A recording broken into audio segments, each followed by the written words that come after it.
Hello student, आज हम exercise 7.2 के लिए क्वेश्चन नंबर 10 डिस्कस करने वाले हैं, जिसमें आपको गिवन है find the area of a rhombus. आपको एक रोम्बस गिवन होगा, उस रोम्बस के एरिया फाइंड आउट करना है आपने। इफ इट्स वर्टिसियस आर, अगर उसके vertices this point this point this point and this point हो और इसी ऑर्डर में आपको कंसिडर करने हैं, लिखा हुआ है ना टेकन इन ऑर्डर। ठीक है, तो आपको एक हिंट भी गिवन है क्वेश्चन में। हिंट क्या है कि जो एरिया ऑफ रोम्बस होता है वो होता है 1/2 multiply product of its diagonals. तो हम रोम्बस, सबसे पहले रोम्बस ड्रॉ करते हैं एक, फिर आपको बताते हैं कि कैसे कैसे हमें क्वेश्चन करना है। ये आपके पास एक रोम्बस है प्यारे बच्चों। ठीक है, इस रोम्बस में देखो उसने कहा है कि एरिया ऑफ रोम्बस जो है 1/2 multiply product of its diagonal, उसके डायगनल्स का मल्टीपल होता है और साथ में मल्टीपल 1/2 भी होता है। ठीक है, वो आपके पास एरिया ऑफ रोम्बस होता है। तो ठीक है, मैं सबसे पहले कंसीडर कर लेता हूँ कि मेरे पास यहाँ पे ए पॉइंट रहा होगा, यहाँ बी, यहाँ सी, यहाँ पे डी, क्योंकि उसने कहा है कि इसी ऑर्डर में आपको लेना है जिस ऑर्डर में आपको गिवन है। तो ए पॉइंट 30, बी पॉइंट 45 और सी पॉइंट -1 और 4 और डी पॉइंट क्या आ जाएगा -2 और -1। तो 2 डायगोनल्स होते हैं रोम्बस के।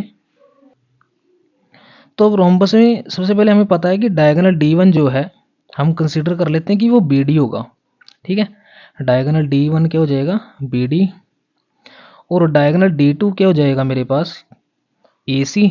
लो, हमने कंसीडर किया, तो हम सबसे पहले यही कोशिश करेंगे कि BD निकाल लें और AC जो है फाइंड आउट करें, यानी कि BD फाइंड आउट करें और AC फाइंड आउट करें। तो सबसे पहले हम BD फाइंड आउट करते हैं बाय डिस्टेंस फॉर्मूला। ठीक है ना, यहाँ कोई रेशो की बात नहीं हो रही है, इसलिए हम सेक्शन फॉर्मूला यूज नहीं करेंगे। तो डिस्टेंस फॉर्मूला से हमको पता है कि x2 - x1 y2 - y1, x2 - x1 का whole square plus y2 - y1 का होल स्क्वायर होता है डिस्टेंस फॉर्मूला। तो BD निकालने के लिए हमें क्या करना पड़ेगा, रूट में तो इक्वेशन कंसीडर करनी पड़ेगी, लेकिन BD में ये x2, ये x1, ये y2, ये y1। तो x2 - x1 यानी कि -2 -4 का होल स्क्वायर प्लस में y2 - y1 -1 -5 का स्क्वायर। तो BD इजीली निकाल सकते हैं हम। ये हमारे पास हो जाएगा -6 का स्क्वायर 36 प्लस में -6 का स्क्वायर 36, तो यानी कि आ चुका है 72 रूट में 72। अगर ये 72 है, क्या इसके हम रूट बना सकते हैं? बिल्कुल बना सकते हैं। क्या हो जाएगा इसका रूट? इसका रूट हो जाएगा आपके पास 6√2 होना चाहिए। ठीक है, 6 जा 36, 36 2 जा 72।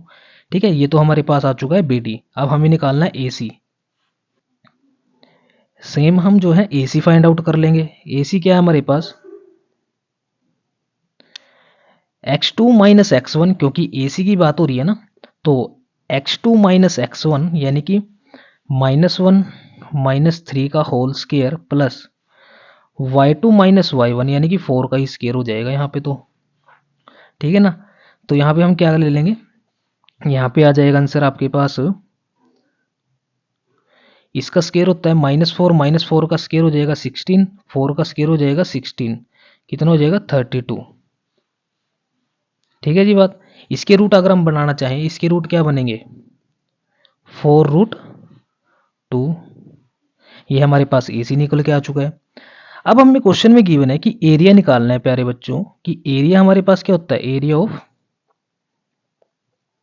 रोम्बस क्या होता है भाई 1/2 इंटू में प्रोडक्ट ऑफ डायगनल्स, यानी कि D1 × D2। तो 1/2 D1 की वैल्यू कितनी है हमारे पास, जो BD निकाला है हमने 6√2 मल्टीप्लाई AC की वैल्यू कितनी है 4√2। तो ये इससे 3 टाइम कैंसिल, 4 3 जा 12 और रूट को रूट से मल्टीप्लाई करेंगे तो आंसर, अगर दोनों सेम नंबर है तो आंसर 2 ही आ जाएगा आपके पास। यानी कि 4 3 जा 12, 12 2 जा 24। ये आपके पास इतने यूनिट जो है इसका एरिया हो चुका है। तो ये था प्यारे बच्चों आपके पास 10th क्वेश्चन। तो उम्मीद करता हूँ कि आपको 10th क्वेश्चन जो है अच्छे से समझ आया होगा। तो प्लीज़ वीडियो को लाइक शेयर एंड सब्सक्राइब कीजिए। Thank you so much for watching a video.